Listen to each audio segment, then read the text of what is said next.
Chapter 3 of The Hound of the Baskervilles by Sir Arthur Conan Doyle. The Problem. I confess at these words a shudder passed through me. There was a thrill in the doctor's voice which showed that he was himself deeply moved by that which he told us. Holmes leaned forward in his excitement, and his eyes had the hard, dry glitter which shot from them when he was keenly interested. "You saw this?" "As clearly as I see you." "And you said nothing?" "What was the use?" "How was it that no one else saw it?" "The marks were some 20 yards from the body, and no one gave them a thought. I don't suppose I should have done so had I not known this legend." "There are many sheep-dogs on the moor." "No doubt, but this was no sheep-dog." "You say it was large?" "Enormous." "But it had not approached the body?" "No." "What sort of night was it?" "Damp and raw." "But not actually raining?" "No." "What is the alley like?" "There are 2 lines of old yew hedge, 12 feet high and impenetrable. The walk in the centre is about 8 feet across." "Is there anything between the hedges and the walk?" "Yes, there is a strip of grass about 6 feet broad on either side." "I understand that the yew hedge is penetrated at one point by a gate." "Yes, the wicket gate which leads on to the moor." "Is there any other opening?" "None." "So that to reach the yew alley one either has to come down it from the house or else to enter it by the moor gate?" "There is an exit through a summer house at the far end." "Had Sir Charles reached this?" "No, he lay about 50 yards from it." "Now tell me, Dr. Mortimer, and this is important, the marks which you saw were on the path and not on the grass." "No marks could show on the grass." "Were they on the same side of the path as the moor gate?" "Yes, they were on the edge of the path on the same side as the moor gate." "You interest me exceedingly. Another point. Was the wicket gate closed?" "Closed and padlocked." "How high was it?" "About 4 feet high." "Then anyone could have got over it?" "Yes." "And what marks did you see by the wicket gate?" "None in particular." "Good heaven! Did no one examine?" "Yes, I examined myself." "And found nothing?" "It was all very confused. Sir Charles had evidently stood there for 5 or 10 minutes." "How do you know that?" "Because the ash had twice dropped from his cigar." "Excellent. This is a colleague, Watson, after our own heart. But the marks?" "He had left his own marks all over that small patch of gravel. I could discern no others." Sherlock Holmes struck his hand against his knee with an impatient gesture. "If I had only been there!" he cried. "It is evidently a case of extraordinary interest, and one which presented immense opportunities to the scientific expert. That gravel page upon which I might have read so much has been long ere this smudged by the rain and defaced by the clogs of curious peasants. Oh, Dr. Mortimer, Dr. Mortimer, to think that you should not have called me in! You have indeed much to answer for." "I could not call you in, Mr. Holmes, without disclosing these facts to the world, and I have already given my reasons for not wishing to do so. Besides—" "Why do you hesitate?" "There is a realm in which the most acute and most experienced of detectives is helpless." "You mean that the thing is supernatural?" "I did not positively say so." "No, but you evidently think it." "Since the tragedy, Mr. Holmes, there have come to my ears several incidents which are hard to reconcile with the settled order of nature." "For example?" "I find that before the terrible event occurred, several people had seen a creature upon the moor which corresponds with this Baskerville demon, and which could not possibly be any animal known to science. They all agreed that it was a huge creature, luminous, ghastly, and spectral. I have cross-examined these men. one of them a hard-headed countryman, one a farrier, and one a moorland farmer, who all tell the same story of this dreadful apparition, exactly corresponding to the hell-hound of the legend. I assure you that there is a reign of terror in the district, and that it is a hardy man who will cross the moor at night." "And you, a trained man of science, believe it to be supernatural?" "I do not know what to believe." Holmes shrugged his shoulders. "I have hitherto confined my investigations to this world," said he. "In a modest way I have combated evil, but to take on the father of evil himself would, perhaps, be too ambitious a task. Yet you must admit that the footmark is material." "The original Hound was material enough to tug a man's throat out, and yet he was diabolical as well." "I see that you have quite gone over to the supernaturalists. But now, Dr. Mortimer, tell me this. If you hold these views, why have you come to consult me at all? You tell me in the same breath that it is useless to investigate Sir Charles's death, and that you desire me to do it." "I did not say that I desired you to do it." "Then how can I assist you?" "By advising me as to what I should do with Sir Henry Baskerville, who arrives at Waterloo Station." Dr. Mortimer looked at his watch. "In exactly 1 hour and a quarter." "He being the heir?" "Yes. On the death of Sir Charles, we inquired for this young gentleman, and found that he had been farming in Canada. From the accounts which have reached us, he is an excellent fellow in every way. I speak now not as a medical man, but as a trustee and executor of Sir Charles's will." "There is no other claimant, I presume?" "None. The only other kinsman whom we have been able to trace was Roger Baskerville, the youngest of 3 brothers, of whom poor Sir Charles was the elder. The second brother, who died young, is the father of this lad Henry. The third, Roger, was the black sheep of the family. He came of the old masterful Baskerville strain, and was the very image, they tell me, of the family picture of old Hugo. He made England too hot to hold him, fled to Central America, and died there in 1876 of yellow fever. Henry is the last of the Baskervilles. In 1 hour and 5 minutes I meet him at Waterloo Station. I have had a wire that he arrived at Southampton this morning. Now, Mr. Holmes, what would you advise me to do with him?" "Why should he not go to the home of his fathers?" "It seems natural, does it not? And yet consider that every Baskerville who goes there meets with an evil fate.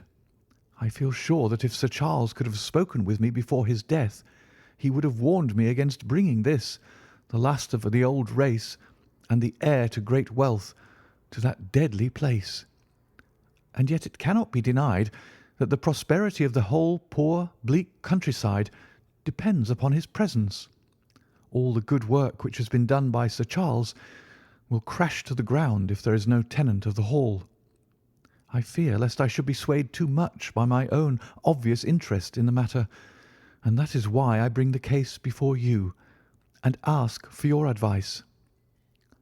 Holmes considered for a little time. "Put into plain words, the matter is this," said he. "In your opinion, there is a diabolical agency which makes Dartmoor an unsafe abode for a Baskerville. That is your opinion?" "At least I might go the length of saying that there is some evidence that this may be so." "Exactly. But surely if your supernatural theory be correct, it could work the young man evil in London as easily as in Devonshire. A devil with merely local powers, like a parish vestry, would be too inconceivable a thing." "You put the matter more flippantly, Mr. Holmes, than you would probably do if you were brought into personal contact with these things. Your advice, then, as I understand it, is that the young man will be as safe in Devonshire as in London. He comes in 50 minutes. What would you recommend?" "I recommend, sir, that you take a cab, call off your spaniel who is scratching at my front door, and proceed to Waterloo to meet Sir Henry Baskerville." "And then?" and then you will say nothing to him at all until I have made up my mind about the matter." "How long will it take you to make up your mind?" 24 hours. At 10 o'clock tomorrow, Dr. Mortimer. I will be much obliged to you if you will call upon me here, and it will be of help to me in my plans for the future if you will bring Sir Henry Baskerville with you." "I will do so, Mr. Holmes." He scribbled the appointment on his shirt cuff and hurried off in his strange, peering, absent-minded fashion. Holmes stopped him at the head of the stair. "Only one more question, Dr. Mortimer. You say that before Sir Charles Baskerville's death several people saw this apparition upon the moor." "3 people did." "Did any see it after?" "I have not heard of any." "Thank you. Good morning." Holmes returned to his seat with that quiet look of inward satisfaction which meant that he had a congenial task before him. "Going out, Watson?" "Unless I can help you." "No, my dear fellow. It is at the hour of action that I turn to you for aid." "But this is splendid, really unique from some points of view. When you pass Bradley's, would you ask him to send up a pound of the strongest shag tobacco? Thank you. It would be as well if you could make it convenient not to return before evening. Then I shall be very glad to compare impressions as to this most interesting problem which has been submitted to us this morning." I knew that seclusion and solitude were very necessary for my friend in those hours of intense mental concentration during which he weighed every particle of evidence, constructed alternative theories, balanced one against the other, and made up his mind as to which points were essential and which immaterial. I therefore spent the day at my club, and did not return to Baker Street until evening. It was nearly 9 o'clock when I found myself in the sitting-room once more. My first impression as I opened the door was that a fire had broken out, for the room was so filled with smoke that the light of the lamp upon the table was blurred by it. As I entered, however, my fears were set at rest, for it was the acrid fumes of strong, coarse tobacco which took me by the throat and set me coughing. Through the haze I had a vague vision of Holmes in his dressing-gown, coiled up in an armchair with his black clay pipe between his lips. Several rolls of paper lay around him. "Caught cold, Watson?" said he. "No, it's this poisonous atmosphere." "I suppose it is pretty thick, now that you mention it." "Thick? It's intolerable." "Open the window, then. You've been at your club all day, I perceive." "My dear Holmes." "Am I right?" "Certainly, but how?" He laughed at my bewildered expression. "There is a delightful freshness about you, Watson, which makes it a pleasure to exercise any small powers which I possess at your expense. A gentleman goes forth on a showery and miry day. He returns immaculate in the evening, with a gloss still on his hat and his boots. He has been a fixture, therefore, all day. He is not a man with intimate friends. Where, then, could he have been? Is it not obvious?" "Well, it is rather obvious." "The world is full of obvious things which nobody by any chance ever observes. Where do you think that I have been?" "A fixture also." "On the contrary. I have been to Devonshire." "In spirit?" "Exactly.